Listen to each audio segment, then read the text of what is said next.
¿Qué tal, benditos hermanos y hermanas en Cristo Jesús?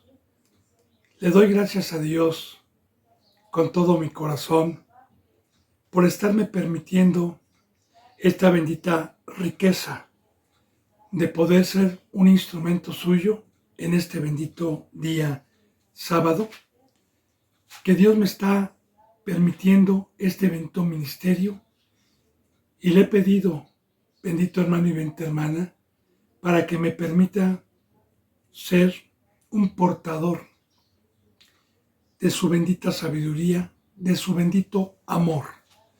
Le he pedido, conforme a su bendita palabra, por todos aquellos que vienen con temor, con temblor, con un corazón contrito y humillado delante de Él.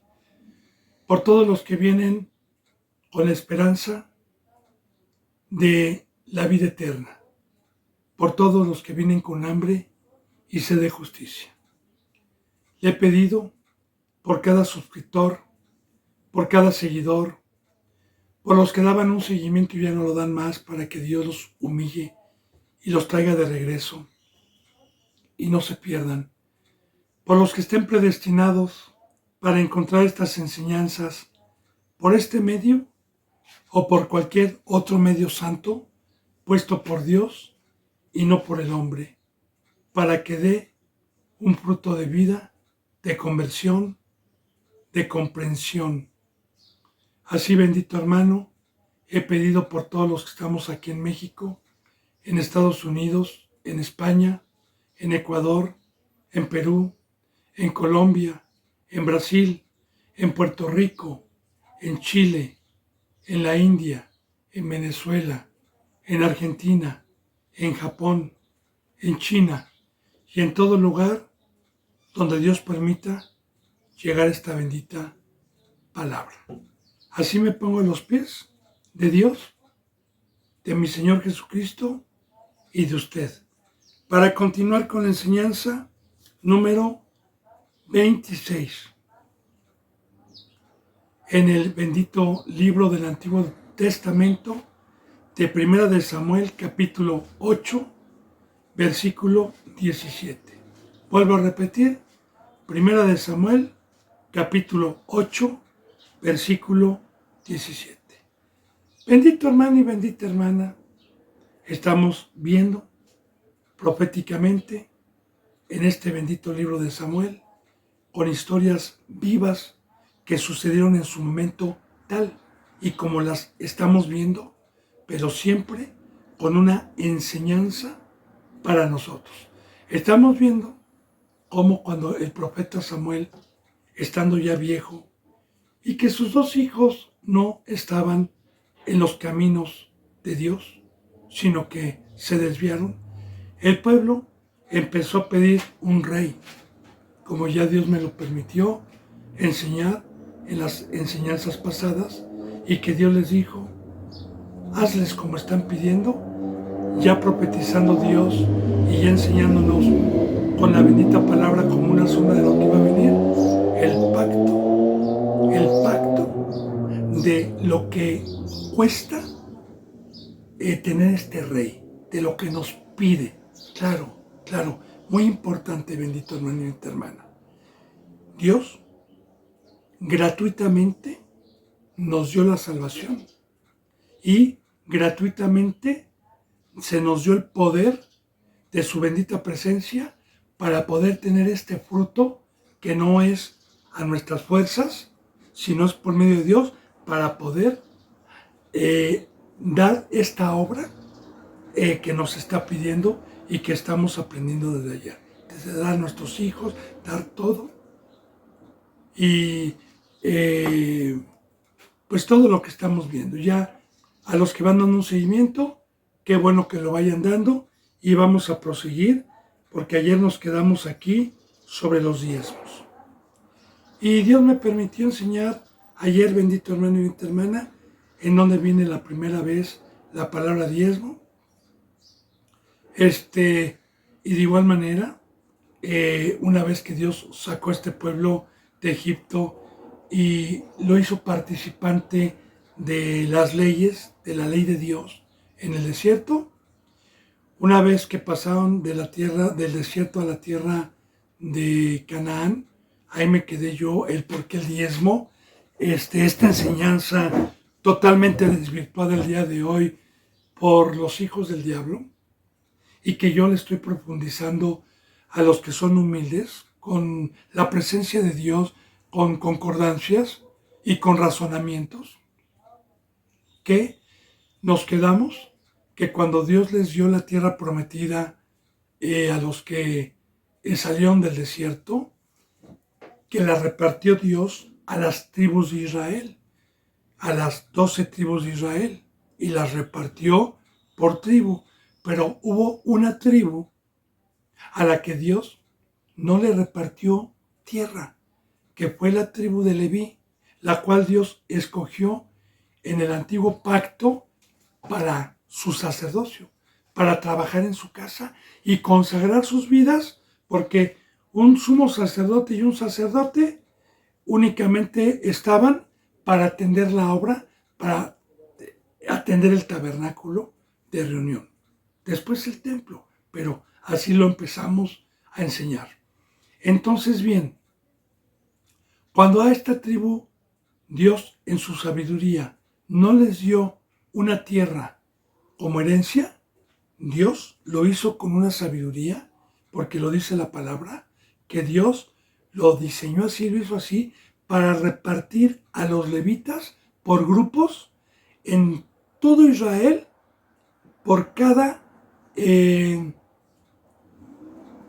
patriarca que había recibido, por cada pueblo que había recibido la herencia, porque Israel es muy grande, ¿verdad? Y para que hubiera palabra, para que hubiera un servicio, para que hubiera ley. Ahora bien, de igual manera, está escrito que todos aquellos donde estuvieran los levitas y que estuvieran dando una obra, todos tenían el mandamiento de Dios de diezmar comino, menta, animales, fruto, dinero, todo lo que les llegara, todo lo que Dios les añadiera en la obra que ellos tenían, en el trabajo que ellos tenían, y todo lo que recibieran, el 10%, que ya le expliqué yo cuál es el 10%, se lo tenían que dar a los levitas. Ahora, razonamiento, razone. Si Dios mandó a los levitas que para enseñar la palabra, que para atender su casa, su tabernáculo, tenían que abstenerse de cualquier otra obra que les diera dinero para comer, de cualquier otra obra que les diera, y que consagraran su vida para transmitir las enseñanzas que Dios había puesto en su momento en los ancianos, en el Sanedrín, y que el pueblo recibía una bendición de Dios de enseñanzas todos los días, y de interceder por el pueblo, y de hacer los sacrificios, y de atender al pueblo en todas sus necesidades. Esa era una obra que Dios les había dado un trabajo, y que también Dios paga a sus obreros para que tengamos mantenimiento para la comida, para el vestido y para nuestras casas. Por una obra, claro, por una obra. Sí, porque vamos a llegar también, y voy a profundizar, de los obreros fraudulentos. Ahora, entonces, este pueblo que estaba entregado, que no recibió ninguna herencia, empecemos a analizar. ¿Era justo o no era justo que Dios les hubiera asignado de Dios el 10% de lo que generaba el pueblo para la mantención de ellos, de sus esposas y de sus hijos, que estaban consagrados, porque todos eran tribu de Leví, estaban consagrados a la obra de Dios? Así, de igual manera, vamos a ver si el 10% que pedía Dios, o que sigue pidiendo, como lo vamos a ir profundizando, ¿es mi dinero o es mío? Vamos a ver. Yo soy pobre, no tengo nada, y estoy mendigando, y encuentro a un rico generoso que es dueño de 50 hectáreas de árboles frutales de aguacate, de limón, de manzana, de naranja, de mandarina, etc. Y se dedica él a vender por mayoreo toda su cosecha, todo su fruto. Y me contrata a mí, y me contrata. Y es un dueño bondadoso. Y él es el dueño de todo, ¿verdad? Y le digo, yo estoy muy necesitado, Señor, quiero trabajar. Me dice, ok, adelante, vas a trabajar. Nada más sé fiel y vas a trabajar aquí en mi huerto, en mi obra. Y te voy a pagar, fíjese bien, y te voy a pagar de todo lo que yo venda, de todas las ganancias, te voy a pagar el 90% y a mí me dejas el 10%. Y yo, Señor, pero ¿cómo es posible? No hay nadie en el planeta Tierra tan bondadoso. Si usted es el dueño de todo, ¿cómo que usted me va a dar de cada 100 pesos de ganancia, 90 a mí y usted se va a quedar con 100 pesos siendo el dueño de todo? Señor, usted es un Señor bondadoso, grande. Gracias. Sepamos, los que estamos en este camino, los que tenemos la cabeza de Cristo Jesús, que Dios es el creador de todo, que nosotros no trajimos nada, que si yo puedo trabajar es porque Dios me dio manos, es porque Dios me dio cerebro, es porque Dios me dio piernas, yo no me las hice, Dios es el creador. Y si yo soy inteligente, soy ingenioso y creo algo y diseño algo, no es por mí, es porque Dios me dio esos talentos, nací con talentos, Dios es el creador. Y si yo puedo hacer algo de barro y venderlo, Dios me dejó la tierra, me dejó todos los elementos. Ahora, yo simplemente soy un trabajador, un obrero. Por eso, en el libro de los Hechos, ya vamos a empezar a concordar, dice la bendita palabra que cuando la iglesia iba creciendo y iban creyendo, y los que se iban añadiendo a este camino, ninguno decía ser nada suyo propio. Que todos los que venían con riquezas, con dinero, con casas, cuando venían al conocimiento, entonces decían, nada es de nosotros y todo lo ponían en común a la familia, a los hermanos, y dice que había una igualdad, que no había necesidad. Claro que eso no se hace el día de hoy, ni remotamente, ¿verdad? Por el pecado. Aquí sí lo hacemos, porque yo le doy gloria a Dios, hermano. Aquí sí, todo lo que tenemos en común, todo lo que Dios nos añade, no, nadie dice ser suyo propio nada, si no lo ponemos. Pero ese no es el diezmo. Vamos a estar hablando del diezmo ahorita. Entonces, bien, una vez que Dios me da la sabiduría de que todo lo que me añade, también, si yo como discípulo, Dios me añadió un trabajo como discípulo, no como representante, y mientras Dios me da una forma, me permite estar trabajando para adquirir dinero, bueno, Dios me está mandando el dinero, me mandó el trabajo, no yo, una empresa, lo que sea, y el que me está prosperando es Dios, porque todo está en la mano de Dios. Ahora bien, si ya como cristiano tengo ese conocimiento y yo le digo, Señor, tú eres el dueño de todo, gracias, Señor bendito, por todo lo que me das, ¿qué me pides? Quédate con el 90%, hijo, y dame el 10%. Sí, Señor, pero tú eres Dios, Señor, ¿para qué necesitas el 10%? Tú no necesitas dinero, Señor. ¿Por qué dices que es tuyo? Ah, porque eso yo te lo estoy pidiendo para sustentar a todos aquellos que los he llamado y ya han guardado mi pacto de tomar su cruz. Ahora vamos a hablar en el Nuevo Testamento, ¿sí? De tomar su cruz a todos aquellos que dejaron sus negocios, que dejaron sus empresas, que dejaron sus vidas, que dejaron todo por dar a usted alimento, por dar a usted su vida, por dar por gracia, por una obra que desde la mañana hasta la noche y que todos los días estos hijos míos, estos siervos míos están trabajando en mi campo. Y ahora usted dígame, porque yo le estoy hablando con razonamientos, hermano. No le estoy hablando de los falsos apóstoles que los domingos van y piden diezmos. Esos son, se les llama en la Biblia, obreros fraudulentos. Porque no, como dice la palabra, que esos no son dignos de un salario. Pablo, en el Nuevo Testamento, dice que no le pongan bozal al buey que trilla, que porque el trabajador es digno de su salario. Pero cuando Pablo, que muchos no entienden esa enseñanza en Corintios, cuando Pablo pone ese ejemplo con animales, bueno, Dios, por medio de Pablo, bueno, cuando pone de ejemplo que no le pongan bozal al buey que trilla, le está hablando a los corintios, que no diezmaban, que no ofrendaban en su momento. Y les dijo, no pondrás bozal al buey que trilla. Ahora, ¿quién es el buey? Porque Pablo dijo, más abajo, en ese mismo capítulo, un versículo más abajo dice, ¿lo habrá dicho Dios porque tenga cuidado de los animales?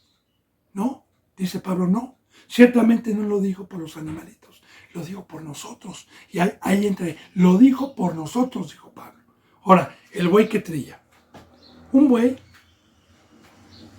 era utilizado para arar la tierra. Ayer Dios me permitió profundizar lo que es arar la tierra, lo que es el evangelio, lo que es ir a trabajar en el huerto de Dios.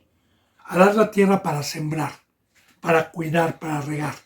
Ahora, un apóstol abría corazones duros y trabajaba todos los días para sembrar. Como Pablo, porque pone el ejemplo Pablo, trabajaba desde que amanecía hasta que anochecía como Cristo Jesús. Y Pablo había sido una persona muy pudiente porque tenía un oficio en aquel entonces muy codiciado, porque Pablo hacía tiendas y hacía velas para barcos. Y en aquel entonces la gente habitaba mucho en tiendas de campaña y también mucha gente se trasladaba en barcazas y necesitaban velas. Y Pablo tenía mucho dinero antes de ser llamado a la cruz de Cristo Jesús, cuando Pablo era un fariseo. Ahora, una vez que Pablo fue llamado, dijo esto, ahora todo lo estimo como basura. Dejo mi obra, dejo mis velas, dejo mis carpas y consagro mi vida a la cruz, consagro mi vida a esta obra. Ahora, ¿de dónde sacaba Pablo dinero? Si ya no trabajaba. ¿De dónde, hermano? Bueno, pues dice la palabra, el trabajador es digno de su salario. Y de igual manera dice en el Nuevo Testamento, y así lo dice, ponga atención. Es mucho pedir, dice Dios, y dijo Pablo también por medio de Dios, es mucho pedir a ustedes que si nosotros les estamos sembrando lo espiritual, es mucho pedirles que ustedes den lo material. No hay comparación, hermano. Porque yo le digo, primeramente, la obra de Dios y el amor de Dios no se puede comprar. No se puede comprar con dinero. Ahora, si nosotros estamos dando por gracia, estamos dando vida, estamos llevando paz, estamos llevando gozo, estamos edificando todos los días, ¿se compara con dinero?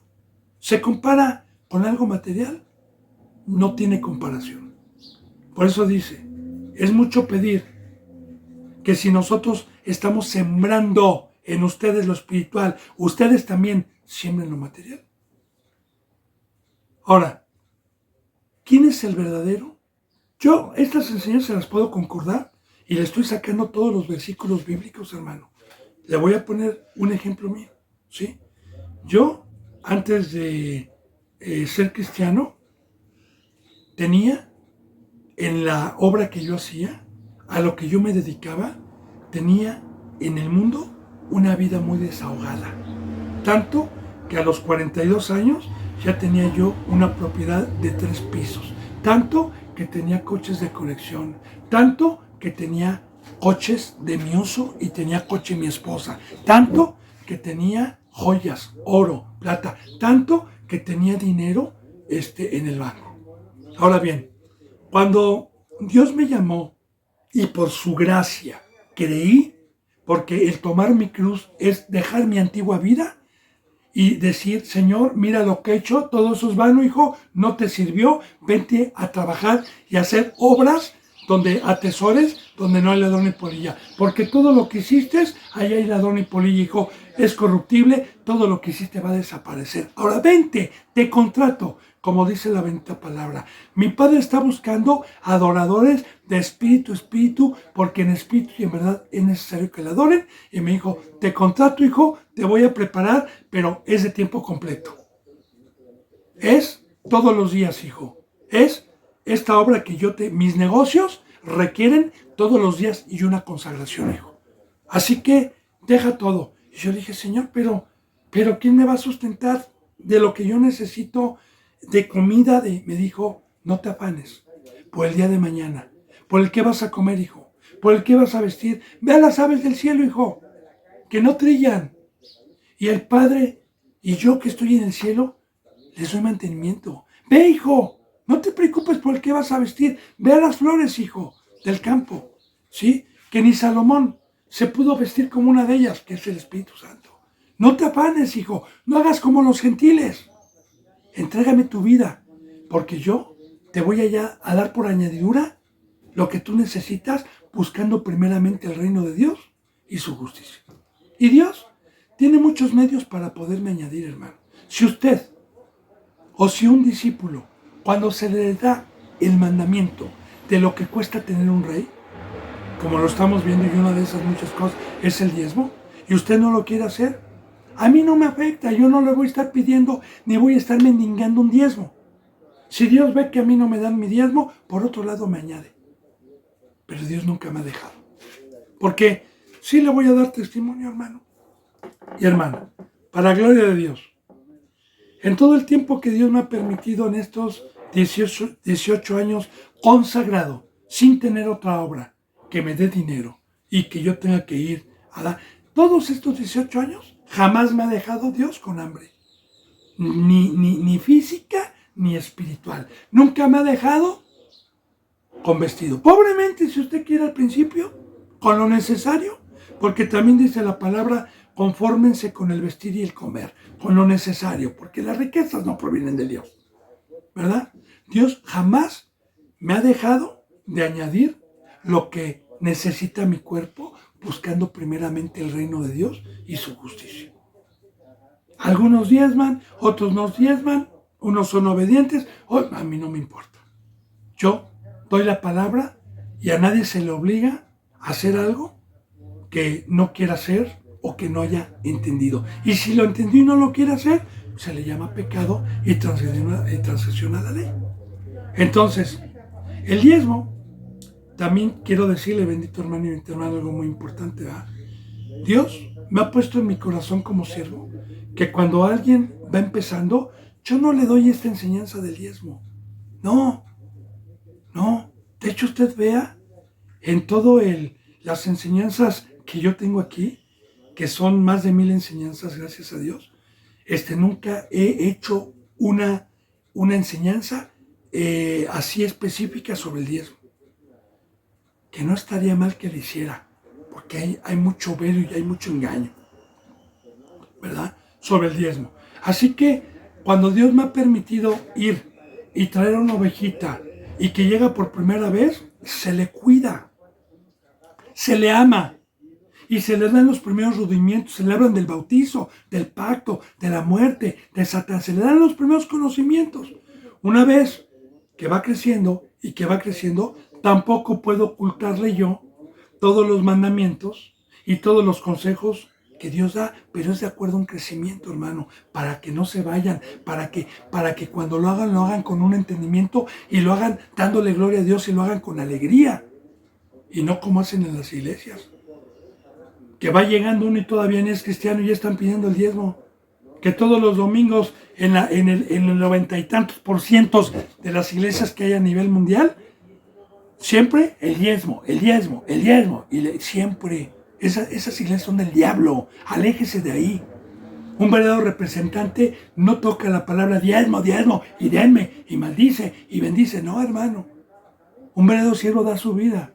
No le importa el dinero, no es codicioso, no es avaricioso, ni tampoco se afana, ni se preocupa si diezman o no diezman, porque Dios nos añade, y Dios no deja a sus obreros. Entonces, cuando yo tenía en el mundo ya un trabajo, asegurado, que yo sabía hacer, una obra que yo sabía hacer. Y me daba mucho dinero. Bueno, no para ser millonario, pero sí me daba dinero. Cuando Dios me dijo, déjalo todo, pues yo le creí, hermano. Y yo tuve por mayores riquezas su presencia, lo espiritual, que lo que necesitaba en mi carne. Y lo que necesitaba en mi carne, Dios me lo ha dado sin abundancia de oro, de atesorar en el banco, de tener carros del año. Ya no como antes, hermano, pero soy feliz.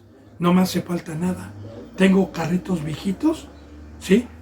Para que usted sepa, tengo una camionetita 1992. Es una caravana que la utilizo para la obra, para llevar a las hermanas al mercado, para cargarla, para la obra de Dios. Y tengo un carrito que también me añade Dios, 2002, modelo 2002. Párale de contar, ¿sí? Ya no tengo lo que tenía antes y soy feliz. Y Dios me ha dado. Ahora, muchos, yo no pido diezmo, ¿verdad? Ni pedí, y usted sí me escribe, mis hermanos, deme una cuenta porque quiero hacer una ofrenda, o quiero diezmar, le voy a decir, no, hermano. Hasta que hasta que usted venga y sea digno de mi sueldo, hermano. Porque si usted no viene y le sirvo todos los días, hora con hora, y por lo menos le doy la palabra 4 o 5 horas diarias y doy mi vida por usted, yo no soy digno, hermano. No se lo acepto. Gracias, hermano. El día que usted quiera que yo le sirva, el día que usted quiera que yo dé mi vida por usted, el día que usted quiera que yo vaya a su casa a llevar palabra, a atenderlo, entonces soy digno de mi salario, hermano. Así le digo delante de Dios. Muchas veces he rechazado diezmos y ofrendas. 2 ocasiones. O sea, por dos cosas. No 2 ocasiones, muchas ocasiones, pero por 2 cosas. Una es cuando practican el pecado y llegan y me quieren diezmar. Le digo, no, hermano. ¿Por qué, hermano? No le va a servir de nada, hermano, diezmarme. O sea, si usted está pecando, hermano, no le va a servir. O sea, no es palomita. Usted tiene que hacer todos los mandamientos para que le sirva también este mandamiento. El día que usted practique la justicia, el día que usted sea un hijo obediente, no deje de hacer también esto, como dice la bendita palabra en el Nuevo Testamento. ¿Va? El que llevó la ofrenda, el que llevó dinero al altar y dice, Dios, no quiero ahí, déjalo ahí. Y porque estás enojado con tu hermano, no quiero tu dinero. Ponte a cuentas con él primero y luego ven y haces también esto. Así, bendito hermano, ese es el primer motivo. Y el segundo motivo también es que si alguien lo quiere hacer sin dejarse amar, como le acabo de decir, si quiere venir aquí cada dominguito, si por este medio, nada más 1 hora diaria, escucha la palabra, no le estoy sirviendo, hermano. Eso grábeselo. No estoy trabajando. Aquí trabajo yo, esto es para ver, para echar el anzuelo y una carnada para ver si saco o Dios saca a alguien del mar. Para esto es esto. No es un servicio, grábeselo. No es un servicio. Es para ver si se arrepiente, a ver si medita, a ver si lo saco del mar y se deja amar y se deja servir como Dios lo manda, ¿verdad? Y se deja apacentar. Entonces, cuando usted venga, cuando yo le pueda servir todos los días, entonces ya puede usted cumplir cuando tenga la revelación y cuando no tenga ninguna duda, también con este mandamiento. Quiero decirle algo como testimonio de Dios. Por este medio, hace 11 meses, que en diciembre va a cumplir 1 año, gracias a Dios hubo alguien que tenía 12 años en el cristianismo, pero un cristianismo muerto y falso. Y cuando escuchó una de las enseñanzas, gracias a Dios, se contactó con nosotros, tuvo la humildad para escuchar el evangelio verdadero y cuando lo recibió dijo, nunca me predicaron así, hermano, yo quiero entregarme a Dios, quiero bautizarme. Tenía cierto conocimiento, pero conocimiento de versículos, pero no la revelación. Y había leído mucho el hermano. Apenas tiene 11 meses y tiene 1 mes de que empezó a diezmar. Y no porque se le exigió, sino porque él mismo dijo, yo también quiero hacer, ya entendí, hermano, quiero hacer este mandamiento voluntariamente. Es una persona humilde, ¿eh?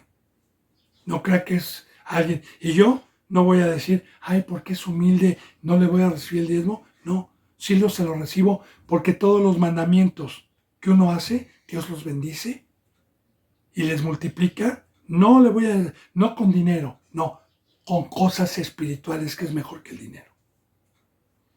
Entonces, bendito hermano y bendita hermana, de igual manera, en el Nuevo Testamento, en el Nuevo Pacto, los que verdaderamente son dignos de recibir un diezmo son los que no están pidiendo, son los que no están haciendo eso, son los que dan sus vidas lunes, martes, creo que ya ha de estar aburrido de que yo le repita todos los días, ¿va? Los 365 días del año, desde que Dios amanece hasta que Dios anochece, y que lo encuentren a cualquier hora que usted tenga alguna necesidad. Y todos los días. Ese lo dejó todo. Ese no tiene dos señores. Ese no tiene otra obra. Ese ama a Dios y lo ama a usted. Ese es digno de su salario. Bueno, está bien, entonces nos quedamos aquí. Diezmará también vuestros rebaños y seréis sus siervos. Ahora, aquí está. ¿Qué cuesta tener a Cristo? Estamos viendo proféticamente lo que tenemos que hacer para tener o para ser dignos de tener al Hijo de Dios como gobernador. Y si yo dejo de hacer cualquier cosa, ya no, de todo lo que estamos viendo desde ayer. Ahora, y serán sus siervos. De igual manera, el pacto, proféticamente. Yo quiero el rey, quiero a Cristo como rey, voy a ser su esclavo, voy a ser su sirviente. No voy a servir a otro señor, como se lo acabo yo ahorita de decir, poniendo el ejemplo de este servidor para la gloria de Dios. Dice en el versículo 18, y clamaréis aquel día a causa de vuestro rey que os habréis elegido, mas Jehová no os responderá en aquel día. Ahora, clamaréis aquel día cuando sepan el pacto. ¿Por qué? Porque ya está profetizando Dios que esto para muchos es locura. Para muchos dicen, no señor, yo no quiero pagar, ese no es Dios. Y se van a que los engañen y que les rasquen el oído en otras doctrinas que no son de Dios. Dice en el 19, pero en aquel día, ¿va? Está hablando cuando venga Cristo. Pero el pueblo no quiso oír la voz de Samuel y dijo, no, sino que habrá rey sobre nosotros. Bueno, muy importante, bendito hermano y bendita hermana, ¿verdad? Acuérdense que Dios me permitió decirle esto y lo vuelvo nuevamente a decir. El verdadero evangelio de un verdadero profeta, cuando llega a alguien a evangelizar, llega con una palabra no confusa y muy clarita. Cuando Dios me ha permitido ir por primera vez a dar su evangelio, como a este varón que le acabo de decir que era cristiano engañado 12 años y por su gracia Dios me permitió, se le dijo el pacto verdadero y el compromiso que Cristo Jesús pide y Dios pide para poder ser dignos de ser pueblo de Dios y de ser hijos de Dios. Y el precio es su vida.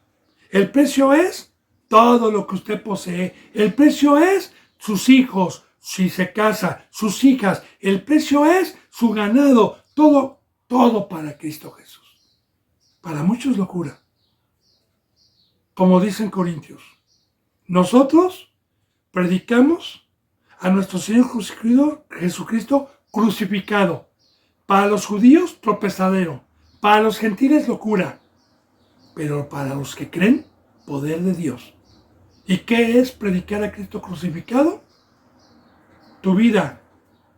Vas a ser mi esclavo, vas a ser mi siervo, deja al otro señor, no puedes servir a dos señores, vas a tener que consagrar tu vida y todo lo que yo te permití hacer y lo que te permita yo y añadir va a ser mío. ¿Sabe cuántos quieren hacer eso? Aquí lo está diciendo, hermano, aquí está profetizando. ¿Qué dice la bendita palabra en esta profecía? Clamaréis, clamaréis. ¿Quieren un rey? Escuchen cuál es el precio. ¿Quieren ser cristianos? Escuchen cuál es el precio. Y muchos clamarán aquel día a causa de vuestro rey que ustedes eligieron. Mas Jehová no les responderá porque ya no hay vuelta de hoja, hermano. Entonces, nosotros tenemos libre albedrío para decidir si queremos este rey o no lo queremos, ¿verdad? Pero si lo queremos y me jacto de ser cristiano, cumpla con el pacto y no clame a Dios.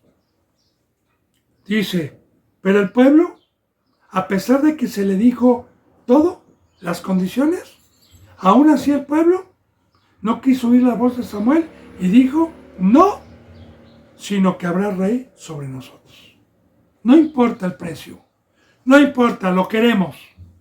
Bueno, en el Antiguo Testamento, esto era imposible hacerlo, espiritualmente hablando, porque a la carne nosotros no podemos hacer esta obra. Nosotros, sin el Espíritu Santo, yo no puedo darle mi vida a Dios, ni puedo darle toda mi vida. No, es imposible, hermano, es imposible. Por eso este pacto es de fe. Por eso este pacto no es por obras. Bueno, dice en el versículo 20, y nosotros seremos también como todas las naciones, y nuestro rey nos gobernará, y saldrá delante de nosotros, y hará nuestras guerras. Y sí, efectivamente Dios, ¿la palabra es de Dios? Sí, es de Dios. ¿Sí? Nosotros, como las demás naciones que tienen sus reyes, y que Rusia y que Estados Unidos, entre paréntesis, ¿verdad?, protegen a sus naciones, nosotros también tenemos un rey de una ciudad llamada Jerusalén la Celestial, Israel la Celestial, la ciudad que no se puede palpar, que está arriba, y que en el nuevo pacto nosotros somos pueblo de Dios, somos hijos de Dios, y tenemos este rey que sale a la batalla cuando nosotros, que no tenemos lucha contra sangre y carne, nosotros cuando salimos a predicar, cuando estamos en esta obra, sale delante de nosotros contra los filisteos y nos prospera y nos da la victoria. Pero hay un precio. Y nosotros seremos también como todas las naciones, en el versículo 20, y nuestro rey nos gobernará. Fíjense bien, nos gobernará. Es otra cosa que muchos no entienden, hermano. Muchos no entienden. Y lo voy a profundizar. ¿Usted sabía, y usted cree si es cristiano, que Cristo Jesús vive? ¿Que no está muerto? ¿Y que Cristo Jesús es el pastor y está en medio de la iglesia? ¿Que la palabra en el Nuevo Testamento está viva y es la voz de Cristo? Usted sabe que si yo acepté a Cristo Jesús como rey y yo me humillé para ser su pueblo, usted sabe que Cristo Jesús tiene una ley para mi vida como pueblo suyo, como hijo suyo. Usted sabe que esta ley que tiene mi rey es de vida o muerte. Usted sabe, por ejemplo, que en el mundo los reyes, los gobernantes de las naciones, los presidentes, tienen también una ley que en muchas naciones hay pena de muerte, o una ley que en muchas naciones hay cadenas perpetuas en la cárcel. Como aquí en México existe la cadena perpetua. En otros lugares matan. Hay en la ley que tenemos nosotros, según la nación donde cada uno viva, hay una ley. De igual manera, aquí hay una ley que tiene nuestro rey. Hay pecado que es de muerte, hay pecado que no es de muerte, pero todo pecado que no es de muerte lleva un castigo. Como de igual manera, toda transgresión a algún artículo constitucional de alguna nación donde usted viva y sea usted un ciudadano de ahí y usted transgrede alguna ley, o lleva una infracción, o lleva una multa, o lleva un castigo de cárcel, o lleva la muerte. Aquí también, hermano, es lo mismo, ¿verdad? Entonces, nuestro rey nos gobernará. Entonces, aquí sabemos que tenemos una cabeza que nos gobierna con la ley de Dios a los mansos. Ahora nos gobernará y saldrá delante de nosotros y hará nuestras guerras. ¿Sí? Ahora, todo lo que nos pide Cristo Jesús, nuestras vidas, nuestros hijos, todo, recibimos esta riqueza porque no se compara lo que Cristo Jesús me pide, y me lo pide por amor, porque el dejar el mundo y el dejar la mesa de Satanás es por mi bien. Pero bueno, lo que me pide se comparará con las riquezas que trae. Mire, Cristo Jesús me gobierna con un lenguaje celestial de un ser eterno que no tiene ni principio ni fin y que es una sabiduría que nadie puede tener si no paga el precio. Entonces, se comparará. O puedo comparar yo. Yo le voy a decir algo, hermano. Si a mí Dios me dijera, te voy a quitar esta construcción, te voy a quitar los coches, te voy a quitar todo. O prefieres que te dé lo triple, pero te quito mi palabra. Yo le diría, no, Señor, quítame lo que quieras. Pero tu presencia y tu palabra nunca me la quites. Porque no es comparable con nada. Ni me quites a mi gobernador, a mi Señor Cristo. Como dice, que me falte todo, Señor, que me falte todo, menos tu presencia, que se vayan todos, menos el Espíritu Santo, Señor. Entonces, vea las bendiciones. Él nos gobernará. Y otra bendición más. Y saldrá delante de nosotros y hará nuestras guerras. Porque no es con espada ni con ejército, mas con tu Santo Espíritu. Y yo no tengo el poder ni la sabiduría para ir a pelear con el gigante, para ir a pelear contra Satanás y los demonios. No, hermano. Me hacen añicos, me hacen carnitas. Pero si Cristo conmigo, ¿quién contra mí? Es otra bendición. Que si yo cumplo con el pacto, tengo esta bendición. Y tengo, por la gracia de Dios, para el testimonio de Dios y para enaltecerlo, 18 años guardado del diablo, guardado de la mentira, guardado de la mente, de la muerte, guardado de sus mentiras y de las tinieblas. Guardado. ¿Por qué? Porque como, gracias a Dios, por medio de la fe, he cumplido con todo este pacto, Cristo en todo momento me gobierna y está delante de mí. En todo momento, todos los días, Cristo Jesús me habla, me gobierna y va delante de mí.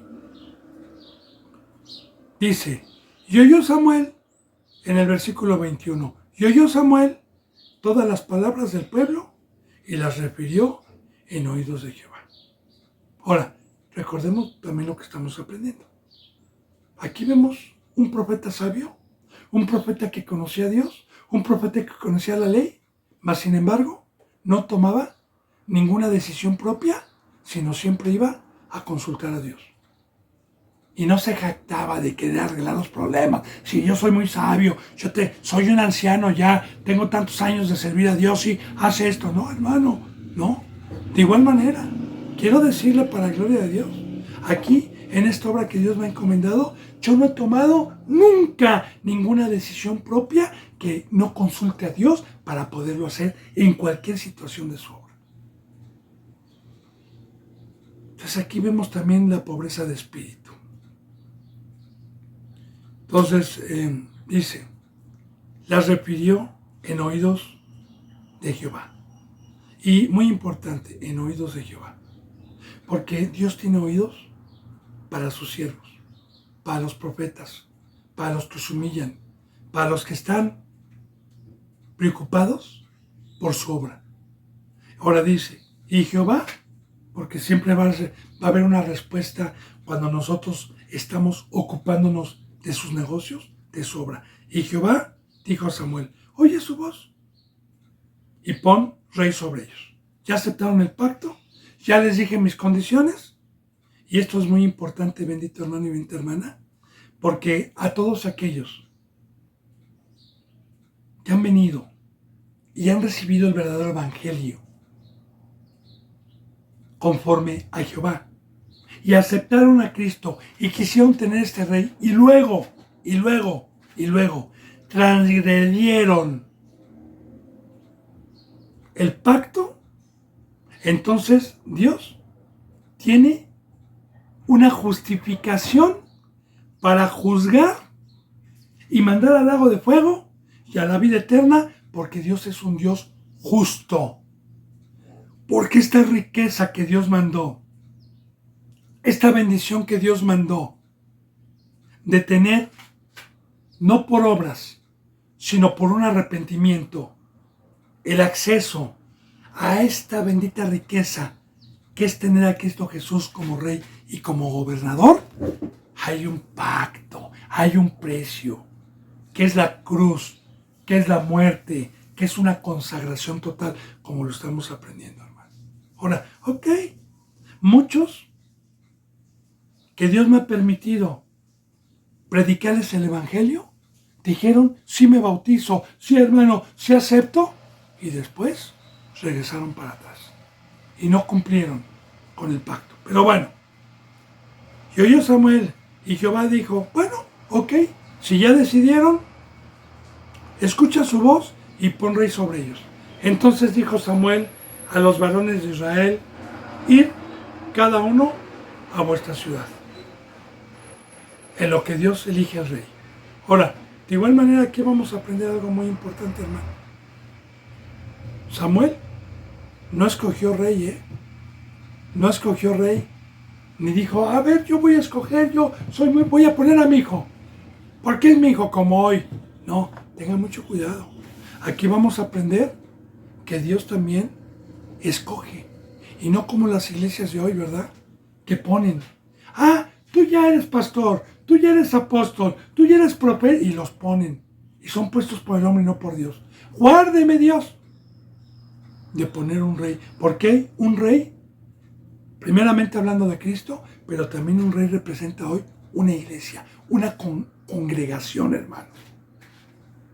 Primeramente Cristo, pero de igual manera nosotros somos reyes y sacerdotes que con la ley de Dios gobernamos.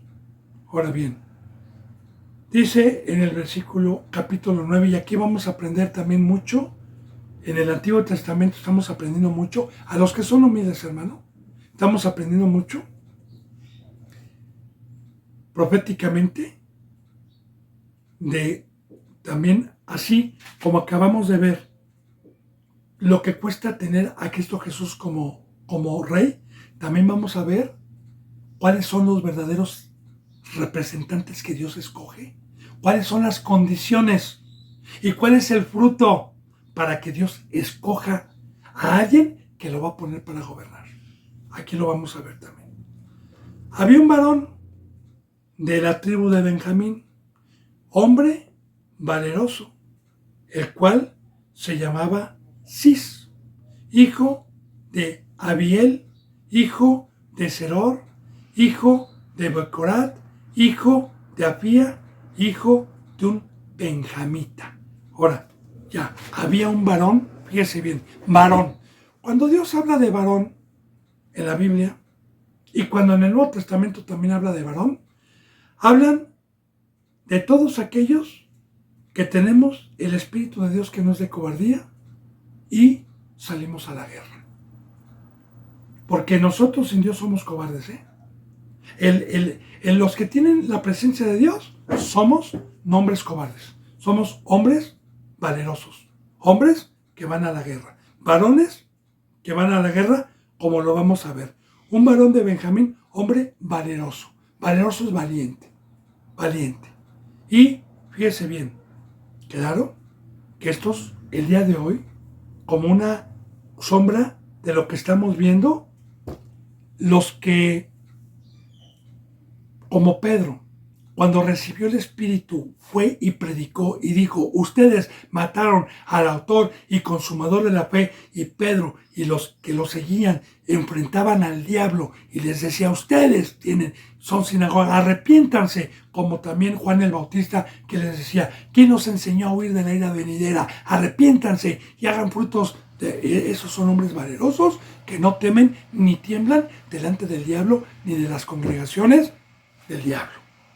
Es un hombre valeroso, los que están en la obra de Dios. Porque Jehová de los ejércitos está buscando soldados valientes, soldados que no tengan miedo, porque dice la bendita palabra en Apocalipsis 12, que los cobardes no van a heredar el reino de los cielos, ni los incrédulos. Así lo dice, pero para los cobardes y los incrédulos, su lugar será el lago de fuego, que es la segunda muerte. Los cobardes. Entonces, empezamos a meditar también, a profundizar cada enseñanza. Un hombre de Benjamín valeroso, el cual se llamaba Cis. Ahora, cuando Dios da nombres, generalmente, la mayoría de las veces, es los que están inscritos en el libro de la vida, y cuando da una descendencia, una genealogía, como aquí lo estamos viendo, hijo de Abiel, hijo de Zoar, está hablando del padre, del abuelo, del bisabuelo, hijo de Becorat, hijo de Afía, hijo de Benjamín. Fíjese cuántas generaciones. Abiel es una, Seror son 2, Bacor son 3, Afía son 4 y Benjamita son 5 generaciones que tienen nombre. ¿Y por qué? ¿Cuál es el conocimiento de esto, hermano? Claro, no es el único versículo que cuando Dios presenta a un profeta, siempre nos hace saber su descendencia. ¿Y cuál es la enseñanza para meditar? En Éxodo, capítulo 20, Dios nos enseña que todos aquellos, como pueblo de Dios, que tienen la ley de Dios y los mandamientos, y no pecan y los practican, dice Dios, yo haré misericordia hasta la tercera, cuarta y quinta generación de los que me aman. ¿Y cuál es la misericordia? Que mis hijos y los hijos de mis hijos, si yo soy fiel, van a ser reyes y sacerdotes como con David. Van a ser bendecidos por Dios. Así que, muy importante, hermano, fíjese bien, yo tengo la responsabilidad. Si fui primogénito, si fui el primero que Dios me llamó y no nací en una cuna cristiana, yo tengo la responsabilidad de que las descendencias que siguen después de mí las maldiga o las bendiga. Como Adán y Eva, que maldijeron a toda la descendencia de los humanos y entró el pecado por un hombre y por el pecado entró la muerte. Así, este varón que estamos viendo aquí, de la descendencia, que era Cis, fue obediente, fue sujeto. Y ahí, toda su descendencia, hijo de Abiel, hijo de Zorar, hijo de Becorat, hijo de Afía, hijo de un benjamita, y de la tribu de Benjamín. Recuerda que había 12 tribus. Benjamín, bendito hermano y bendita hermana, fue el más pequeño de la tribu, porque fue los últimos hijos que tuvo Jacob con Raquel, Josué o José y Benjamín, que fueron los más chicos, sí, los más chicos. Entonces, aquí estamos hablando de la tribu más chica. Y tenía, dice, claro que ya había pasado mucho tiempo, ya aquí las tribus habían llenado ya Israel. Ahora, tenía él un hijo que se llamaba Saúl. Este benjamita tenía un hijo también de la descendencia de Cis, de la descendencia de toda la genealogía que ya vimos. Tenía un hijo llamado Saúl. Joven, fíjese bien, ponga mucha atención a esto. Joven hermoso. Meditemos en esto. bendito hermano y bendita hermana.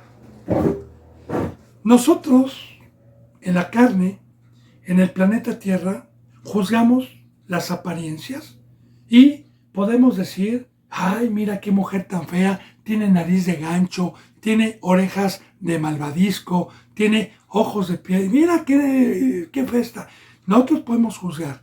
Y yo le digo, como cristiano, como hijo de Dios, jamás he vuelto yo a juzgar a nadie en las apariencias, porque Dios es hermoso y Dios todo lo hizo hermoso por fuera.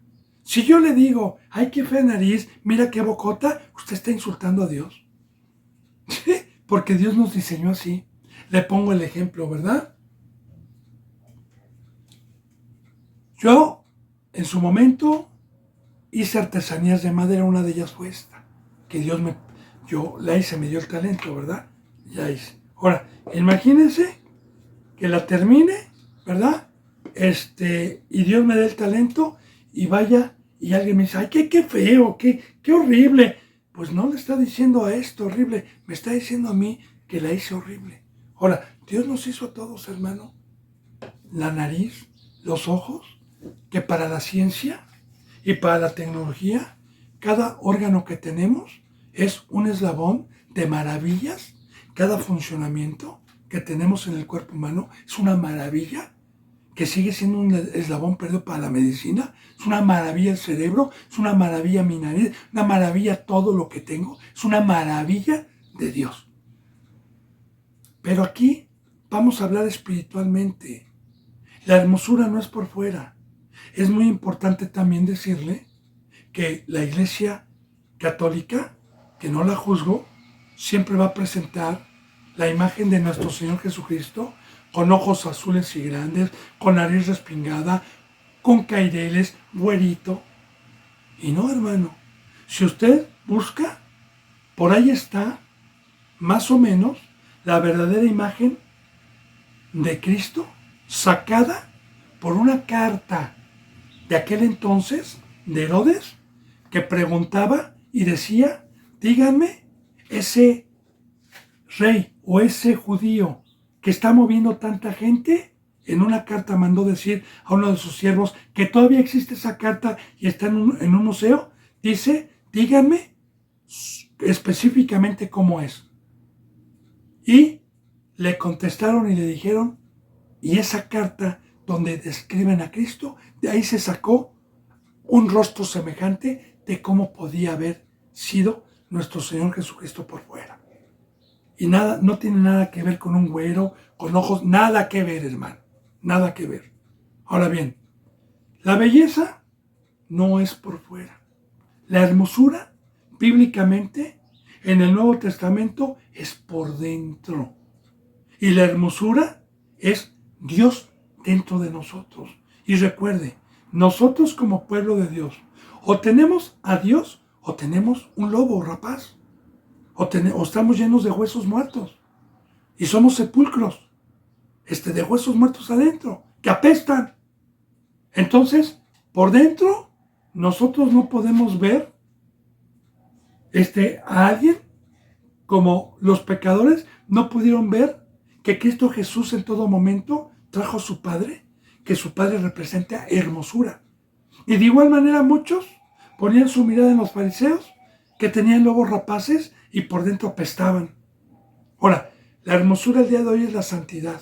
La hermosura el día de hoy es tener la imagen de Dios. La hermosura el día de hoy es tener el fruto del Espíritu Santo, como lo dice en Gálatas capítulo 5.